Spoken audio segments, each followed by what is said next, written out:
जय हिंद साथियों, आप सभी का हमारे YouTube चैनल रचित क्लासेस में स्वागत है। साथियों, आज की क्लास में पुलिस कांस्टेबल के लिए हिंदी की टॉप महत्वपूर्ण प्रश्नों पर चर्चा करेंगे, जो परीक्षा की दृष्टि से काफ़ी महत्वपूर्ण प्रश्न हैं। जो भी फ्रेंड्स नए जुड़े हुए हैं वो चैनल को सब्सक्राइब कर लेंगे और क्लास अच्छी लगी तो क्लास को लाइक कर देंगे। साथियों, वीडियो अंत तक देखिएगा। चलिए स्टार्ट करते हैं। आज का हमारा पहला प्रश्न, तुलसीदास गोस्वामी तुलसीदास की रचना कवितावली किस भाषा की रचना है? तुलसीदास की रचना कवितावली किस भाषा की रचना है? Option A Awadhi, option C Maithili, option B Brajbhasha, option D Bundeli. तो इसका राइट आंसर हो जाएगा ऑप्शन नंबर बी ब्रजभाषा। ठीक, इनकी एक प्रमुख रचना है रामचरितमानस। रामचरितमानस जो है ये किस भाषा में लिखी गई है? तो ये अवधी भाषा में लिखी गई है। चलिए नेक्स्ट क्वेश्चन, आवारा मसीहा किसकी रचना है? आवारा मसीहा किसकी रचना है? Option A Vishnu Prabhakar, option B Vidyanivas Mishra, option C Harishankar Parsai या ऑप्शन डी नरेंद्र शर्मा। इसका राइट आंसर हो जाएगा option number A Vishnu Prabhakar. चलिए नेक्स्ट क्वेश्चन, गोदान किसकी कृति है? गोदान किसकी कृति है? फणीश्वरनाथ रेणु की, अज्ञेय की, प्रेमचंद जी की या जयशंकर प्रसाद जी की? तो इसका राइट आंसर हो जाएगा option number B Premchand ji की। ठीक, चलिए नेक्स्ट क्वेश्चन, गीता फरोश के रचयिता कौन है? गीता फरोश के रचयिता कौन है? प्रसाद जी हैं, भवानी प्रसाद मिश्र जी, वीरेंद्र मिश्र जी या कुंवर बेचैन जी? तो इसका राइट आंसर हो जाएगा ऑप्शन नंबर सी भवानी प्रसाद मिश्र। गीता फरोश के रचयिता भवानी प्रसाद मिश्र जी हैं। चलिए नेक्स्ट क्वेश्चन, खड़ी बोली के प्रथम महाकाव्य का नाम क्या है? खड़ी बोली के प्रथम महाकाव्य का नाम क्या है? तो इसका राइट आंसर हो जाएगा ऑप्शन नंबर सी प्रिप्रवास। ठीक, प्रिप्रवास जो है ये खड़ी बोली का प्रथम महाकाव्य है। इसके रचयिता जो है अयोध्या सिंह उपाध्याय हरि अवध है। ठीक, ये इनके रचनाकार हैं। ठीक, कामायनी के रचनाकार कौन है? कामायनी के जो है जयशंकर प्रसाद हो जाते हैं। लोकायतन सुमित्रा नंदन पंत जी की है और साकेत जो है ये मैथिली शरण गुप्त जी की है। ठीक, चलिए नेक्स्ट क्वेश्चन, इनमें से कौन सी रचना तुलसीदास की नहीं है? इनमें से कौन सी रचना तुलसीदास की नहीं है? Option A Barvai Ramayan, option B Ramchandrika, option C Vinay Patrika, option D Dohavali. तो बरवे रामायण, विनय पत्रिका और दोहावली ये सभी क्या हैं? तुलसीदास की रचना है। जबकि रामचंद्रिका जो है ये जो है केशवदास की रचना है। ये किसकी रचना है? केशवदास की रचना है। ठीक, तो इसका राइट आंसर हो जाएगा ऑप्शन नंबर बी रामचंद्रिका। चलिए नेक्स्ट क्वेश्चन, देवनागरी लिपि का सर्वप्रथम प्रयोग किस राज्य में हुआ माना जाता है? देवनागरी लिपि का सर्वप्रथम प्रयोग किस राज्य में हुआ माना जाता है? महाराष्ट्र, उत्तर प्रदेश, राजस्थान या गुजरात? तो इसका राइट आंसर हो जाएगा ऑप्शन नंबर डी गुजरात। चलिए नेक्स्ट क्वेश्चन, मेवाती किस उपभाषा वर्ग की बोली है? मेवाती किस उपभाषा वर्ग की बोली है?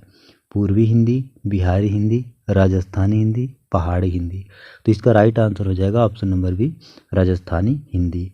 मेवाती हो गया, मारवाड़ी हो गया, ठीक, दुढ़ाड़ी हो गया, ठीक, मालवी हो गया, ये सभी क्या हैं? राजस्थानी हिंदी की बोली हैं। ठीक, चलिए नेक्स्ट क्वेश्चन, कन्नड़ का संबंध किस भाषा परिवार से है? कन्नड़ का संबंध किस भाषा परिवार से है?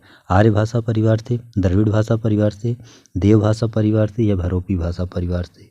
इसका राइट आंसर हो जाएगा ऑप्शन नंबर बी द्रविड़ भाषा परिवार से। चलिए नेक्स्ट क्वेश्चन, भारतीय संविधान में हिंदी भाषा को मान्यता कब प्रदान की गई?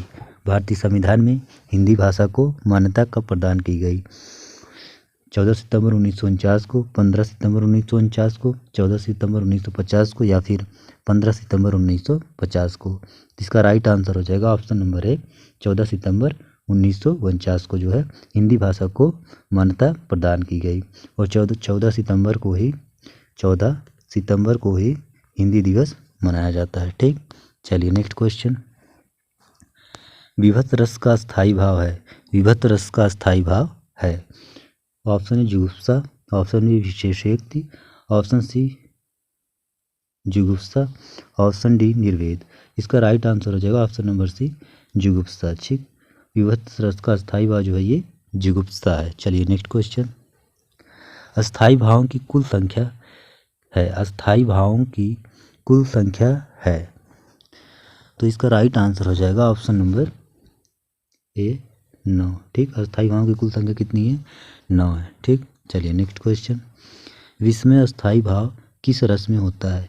विश्व में अस्थायी भाव किस रस में होता है? हास्य रस में, शांत रस में, अद्भुत रस में या विभत्स रस में? तो इसका राइट आंसर हो जाएगा ऑप्शन नंबर सी, अद्भुत रस में। ठीक, अद्भुत रस का अस्थायी भाव विश्व में होता है। विभत्स रस का अस्थायी भाव ये जुगुप्सा होता है, जुगुप्सा होता है।